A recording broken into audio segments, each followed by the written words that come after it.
পটল খেতে আর ভালো না লাগলে একবার পটলের এই সম্পূর্ণ ইউনিক আর নিরামিষ রেসিপি ট্রাই করে দেখতে পারেন। গরম ভাত বলুন বা রুটি বা ফ্রাইড রাইস, পোলাও সব কিছুর সাথেই পটলের রেসিপিটা কিন্তু খেতে অপূর্ব স্বাদের হয়। নমস্কার বন্ধুরা, টেস্ট বেস্ট রেসিপিতে সবাইকে স্বাগত। পটলের এই রেসিপি একবার যদি বানিয়ে খান তাহলে সপ্তাহে 2 থেকে 3 দিন এইভাবেই কিন্তু পটলের রেসিপিটা বানিয়ে খেতে হবে। খুবই সুস্বাদু পটলের এই সম্পূর্ণ নিরামিষ রেসিপি খুবই চটজলদি অল্প সময়ে বানিয়ে নেওয়া যায়। চলুন দেখে নেওয়া যাক আমার আজকের রেসিপি। পটল বানানোর জন্য এখানে আমি কয়েকটা পটলের খোসা ছাড়িয়ে নিয়েছি। পটলের গায়ে অল্প করে খোসা রেখে দিয়েছি। এবার এই কেটে নেওয়া পটলগুলোর গায়ে একটু করে চিড়ে নেব। আর পটলের দুটো মাথাও কিন্তু অল্প অল্প করে চিড়ে নিতে হবে।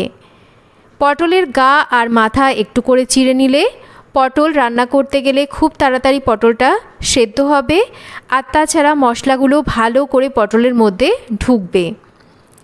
সমস্ত পটলকে একই রকম করে এইরকম করে চিড়ে নিচ্ছি। দেখুন ঠিক এই রকম পটলগুলো চিড়ে নেওয়ার পর এবার রান্নাটা শুরু করব। রান্নার জন্য কড়াইতে পরিমাণ মতন তেল গরম করে নেব। তেল ভালো করে গরম হলে তেলের মধ্যে দিয়ে দেব অল্প করে একটু লবণ। এবার এই লবণটাকে তেলের সাথে ভালো করে মিশিয়ে নেব। এবার পটলগুলোকে আমাদের একটু ভেজে নিতে হবে।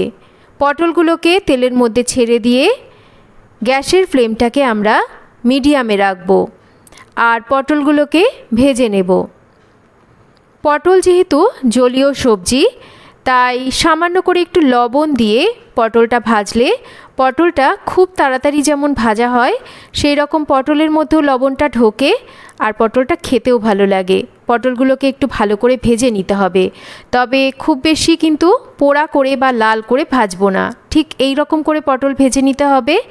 এবার পটলগুলোকে একটু সাইড করে নিয়ে তেলের উপর দিয়ে দিচ্ছি গরম মশলা ফোড়ন।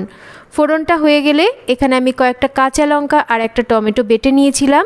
টমেটো কাঁচা লঙ্কা বাটাটাকে দিচ্ছি, তার সাথেই দিচ্ছি স্বাদ মতন লবণ, দেব এখানে হলুদ গুঁড়ো, ঝালের জন্য আরও একটু লঙ্কার গুঁড়োর ব্যবহার করছি, এতে রঙটাও ভালো আসবে। দেব এখানে জিরের গুঁড়ো অল্প করে একটু, আর যেটুকু জিরের গুঁড়ো দিয়েছি সম পরিমাণ এখানে ধনের গুঁড়ো দিচ্ছি।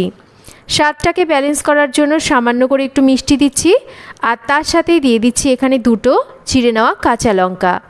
খুব ভালো করে এবার আমাদের মশলার সাথে পটলকে কষিয়ে নিতে হবে।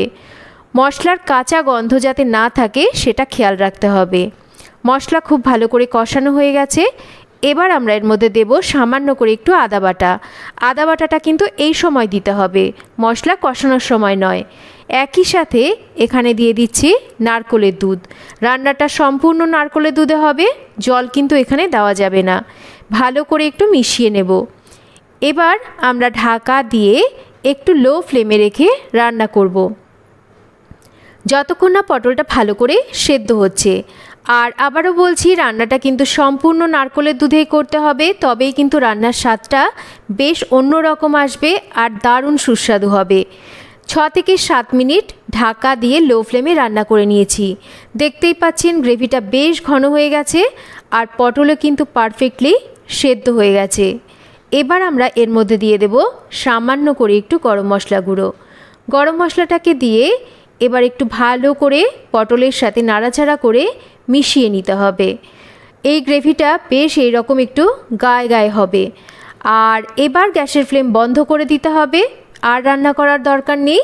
ঢাকা দিয়ে মিনিট 5-7 স্ট্যান্ডিং টাইমে রাখতে হবে, যাতে করে গরম মশলার ফ্লেভারটা পটলের মধ্যে ভালো করে বসে যায়। 5-7 মিনিট পর এটাকে সার্ভ করে দিচ্ছি।